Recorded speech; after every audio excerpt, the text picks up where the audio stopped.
वैधता को बरकरार रखा है। ये बड़ा अपडेट आया है जो आप तक पहुंचा रहे हैं। बड़ी खबर बताया जा रहा है कि एसआईआर पर सुप्रीम कोर्ट का ये बहुत बड़ा फैसला देखने को मिल रहा है। एसआईआर पर चुनाव आयोग की शक्तियां बरकरार रहेंगी। देश में एसआईआर चलता रहेगा। सुप्रीम कोर्ट की तरफ से ये बड़ा बयान दिया गया। तो देखिए, एसआईआर के मुद्दे पर विपक्ष लगातार हमलावर था। खास करके मांग की जा रही थी लगातार कि जो एसआईआर है उसमें जो डॉक्यूमेंट्स हैं उनको ध्यान से देखा जाए, और खास करके चुनाव आयोग की शक्तियों को लेकर के भी विपक्ष लगातार सवाल उठाता रहता था। और अब इस पर बड़ा बयान सामने आया है। बड़ा फैसला सुप्रीम कोर्ट की तरफ से अगर कह दिया गया तो इसमें कोई दो राय नहीं। सुप्रीम कोर्ट की तरफ से कहा गया है कि एसआईआर की वैधता इसी तरीके से बरकरार रहेगी। एसआईआर पर यह बड़ा फैसला है। जनता पर जिस तरह से बकायदा एक जजमेंट आज दिया गया है, वो स्पष्ट तौर पे कहा गया कि इससे पहले जो महत्वपूर्ण जो दिशा निर्देश कोर्ट के द्वारा दिए गए थे वो स्पष्ट है, और इस मामले में जो उसको बरकरार रखा गया है। सुप्रीम कोर्ट ने स्पष्ट तौर पे कहा है कि एसआईआर की जो संवैधानिक वैधता है उसको बरकरार रखा गया है। और इस मामले में जो आज जजमेंट है, जो आज 3 जजों की जजों की जो बेंच है, जिसमें कि chief justice of India justice Suryakant प्रमुख तौर पर इस फैसले को पढ़ रहे थे। और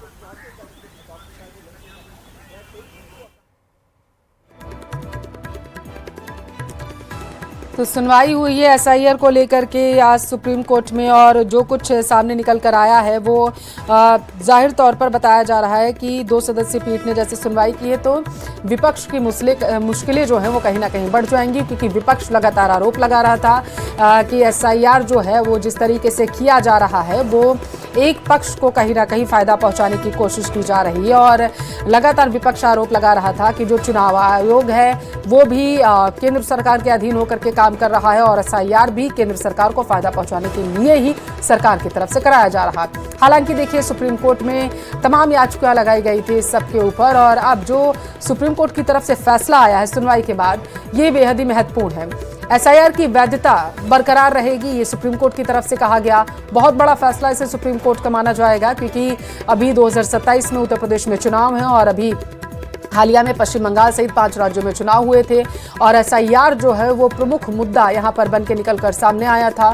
खास करके विपक्ष ने पश्चिम बंगाल की बात करें तो वहां पर आरोप लगाया था कि एसआईआर की वजह से ही कहीं ना कहीं वहां पर बीजेपी सरकार बनाने में कामयाब रही है। और अब क्योंकि उत्तर प्रदेश के चुनाव बहुत ही ज्यादा नजदीक हैं, और उत्तर प्रदेश में भी एसआईआर की प्रक्रिया और ज्यादा बेहतर तरीके से निभाने की कोशिश की जा रही है। चुनाव में अलग अलग नियमों के तहत जो फैसले लिए हैं एसआईआर के तहत, उसकी भी वैधता को मान्य किया गया है, जो सुप्रीम कोर्ट के फैसले से मुझे लगता है। शंकर आनंद सुप्रीम कोर्ट के बारे में ज्यादा बताएंगे, लेकिन चुनाव आयोग भी इस बात को दोहराता है कि जो भी एसआईआर के तहत फैसले लिए गए हैं वो संविधान के अनुच्छेद 326 और 1950 के तहत लिए गए हैं। और आज सुप्रीम कोर्ट के फैसले के बाद यह साफ हो गया है कि चुनाव आयोग की जो दलील थी वो उस दलील पर सुप्रीम कोर्ट ने भी मुहर लगाया है। तो देखिए, सुप्रीम कोर्ट ने क्या कहा है। जैसे जैसे बयान सामने आ रहे हैं हम आपको बता रहे हैं, क्योंकि ये बहुत ही बड़ा मामला है। एसआईआर पर देखिए लगातार घमासान जारी था। विपक्ष लगातार आरोप लगा रहा था कि जो चुनाव आयोग है वो जानबूझकर कुछ नामों को काट रहा है, और खास करके विशेष दलों को फायदा पहुंचाने की कोशिश कर रहा है। लेकिन देखिए, 2 सदस्यीय पीठ मुख्य न्यायाधीश जो रहे हैं सूर्यकांत और न्यायमूर्ति जॉय माल्या बागची की बेंच ने याचिका पर सुनवाई की। अंतिम फैसला देखिए इसे माना जा रहा है, और बताया गया है कि लाखों नाम कटने का आरोप लगाया गया था। आपको बता दें कि एडीआर और विपक्ष के कई बड़े नेताओं ने, जैसे आपने देखा था पश्चिम बंगाल की टीएमसी की जो नेता थी महुआ मोइत्रा, उनकी तरफ से मनोज झा, केसी वेणुगोपाल, राहुल गांधी सहित कई विपक्ष के नेताओं की तरफ से लगातार ये आरोप लगाया गया था कि एसआईआर मनमाने ढंग से चला रही है केंद्र सरकार, और केंद्र सरकार के इशारे पर ही चुनाव आयोग काम कर रहा है। ये बेहद गंभीर आरोप लगाए गए थे, और ममता बनर्जी ने भी चुनाव के दौरान प्रमुखता से इस मुद्दे को उठाया था। हालांकि आपको बता दें कि मनमानी का दावा जो किया गया था उसके अनुसार ये कहा गया था याचिका में कि एसआईआर की आड़ में मनमाने तरीके से लाखों जो वैध वोटर्स हैं उनका नाम काटा गया। हालांकि सरकार की तरफ से लगातार कहा गया था, केंद्र सरकार की तरफ से, और खास करके उत्तर प्रदेश में जो SIR हुए थे उसको भी मुद्दा उठाया गया था। तब ये बात सामने आई थी कि चुनाव आयोग जो है पूरी पारदर्शिता के साथ अपना काम कर रहा है और जो आरोप विपक्ष की तरफ से लगाया जा रहा है वो सत्य नहीं है। ये केंद्र सरकार की तरफ से अपने बयान में कहा गया था। मनमाना तरीका अपनाया जा रहा है, मनमाने ढंग से यहाँ पर कार्य किया जा रहा है, विपक्ष की तरफ से कहा गया था।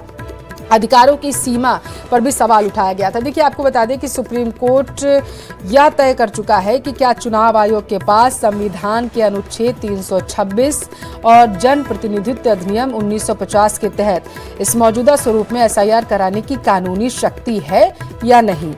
इस पूरे मसले पर आज कोर्ट में बहस हुई और सुप्रीम कोर्ट ने जो फैसला सुनाया है ये अपने आप में ऐतिहासिक है, ये कहे तो कोई दो राय नहीं, क्योंकि पिछले लगभग 2 साल से SIR का जब से बातचीत निकलकर सामने आई थी तभी से ये पूरा मामला गरमाया हुआ था।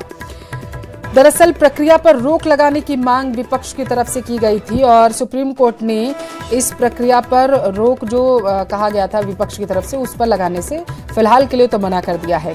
अब देखिए किन राज्यों में हुआ है ये आपको बता दें। बिहार, पश्चिम बंगाल, केरल, तमिलनाडु, पुडुचेरी जैसे राज्यों में यह प्रक्रिया पूरी हो चुकी है, जबकि अभी राजस्थान, गुजरात जैसे जो राज्य हैं यहाँ पर अभी SIR की प्रक्रिया चल रही है।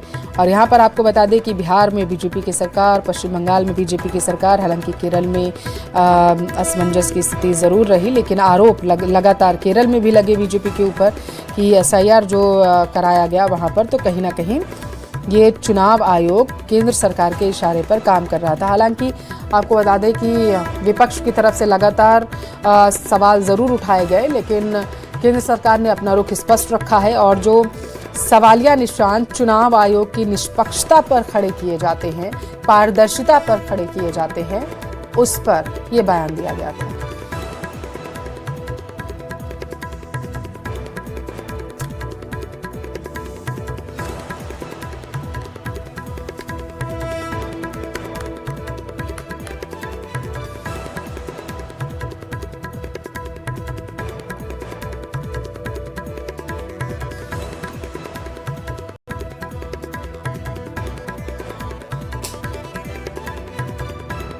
तो देखिए SIR पर ये बयान सामने आया है और ये इसे बहुत बड़ा फैसला सुप्रीम कोर्ट का माना जाएगा। SIR पर चुनाव आयोग की जो शक्तियां हैं वो बरकरार रहेंगी, ये सुप्रीम कोर्ट की तरफ से कहा गया, क्योंकि चुनाव आयोग की शक्तियों पर ही सवाल विपक्ष की तरफ से उठाया गया था कि अपनी शक्तियों का चुनाव आयोग दुरुपयोग कर रहा है, चुनाव आयोग की जो प्रक्रिया है वो पारदर्शी नहीं है।